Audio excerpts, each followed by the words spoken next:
It's an airborne sledgehammer, comes out of the gun moving close to 600 miles per hour. It's only 3 pounds of iron, but when you've got it moving that fast, it breaks things. It's good at it. So if we're firing at forts, firing at ships, firing at most things, that's what we're going to use. That's our primary destructive ammunition. The primary mission of the field artillery is to suppress and annihilate the enemy with accurate artillery fires. He has a round shot. I don't have a round shot. I have a 45-pound hunk of lead that flies 7.1 miles, creates a 30-meter crater and a 300-meter kill zone, and I'm as accurate within 10 meters of the target at 7 miles.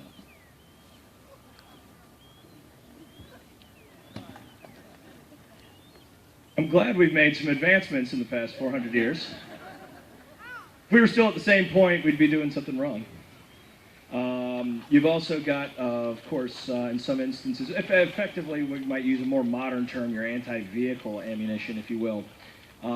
And for defense of Jamestown specifically, big concern is Spanish forces coming against the colony, and they are likely to be arriving by ship. And so the ability to counter ships is going to be very important. So we've got a couple different variations on the same theme.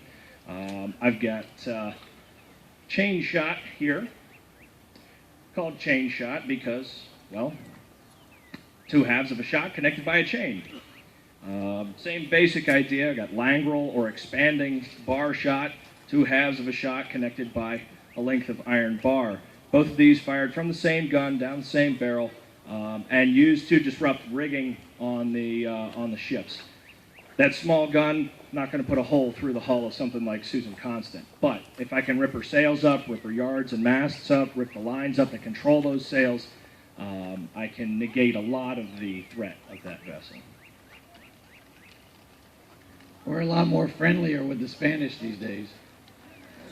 Yeah, but he has an anti-vehicle, so do we. His biggest concern was taking ropes and sails out. He uses his chain shot. I have white phosphorus. I can melt a tank. And any other piece of metal, people, anything else that's in radius. That's all you needed to say about that? Okay. Pretty straightforward. Anti-personnel work.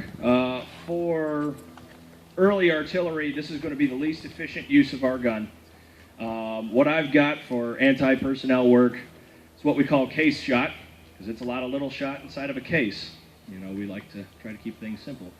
It's a wooden can held together with string. This one's full of nails. What would be most common would be musket shot or pistol shot or stone shards, but it basically turns the gun into an enormous shotgun. The gun goes off, the case comes apart, and here comes 3 pounds of nastiness at, again, around 600 miles per hour. Last time we took the gun, one of our guns out, and were able to fire one of these live, we found that, again, this is very close range. Around 24 yards or so, we're looking at an 8 to 9 foot spread.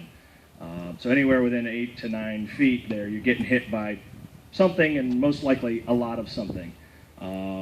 Most artillerists in this time period are not going to want to find themselves in a situation in which they have to use this, because it means that the enemy is extraordinarily close, and that's not where we want them.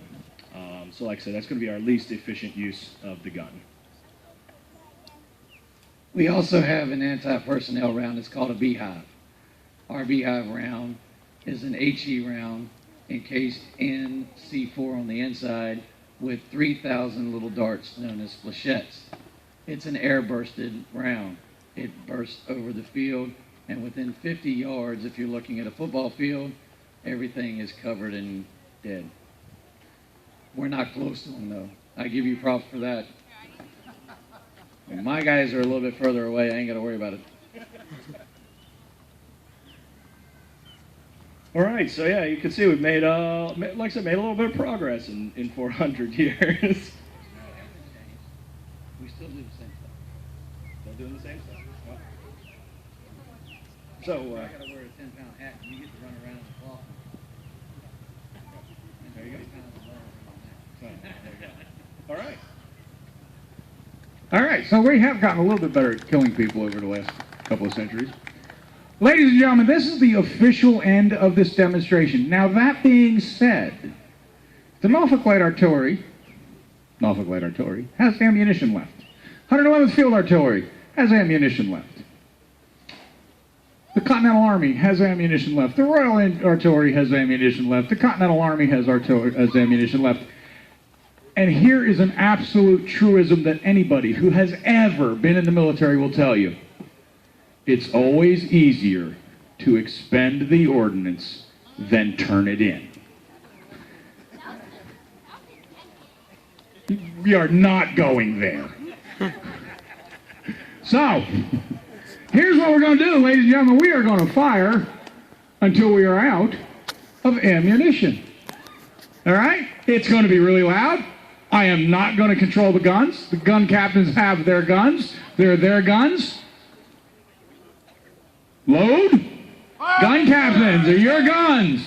Gun 1, 5 rounds. 5 rounds. Shell HE. Shell HE. Fuse PD. Deflection 3225. 3225. Quadrant 325. Quadrant 325. Fire and safe and ready. Safe and ready.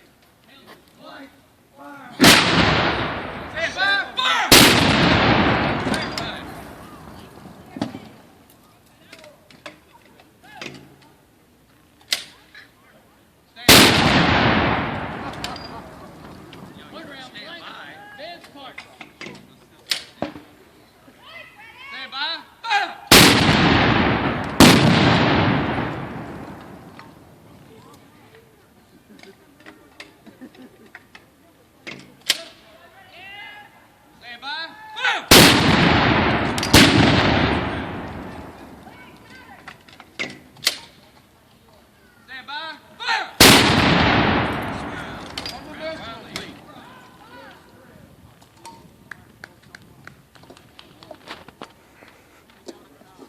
Ladies and gentlemen, the 111th Field Artillery has just fired themselves out of ammunition.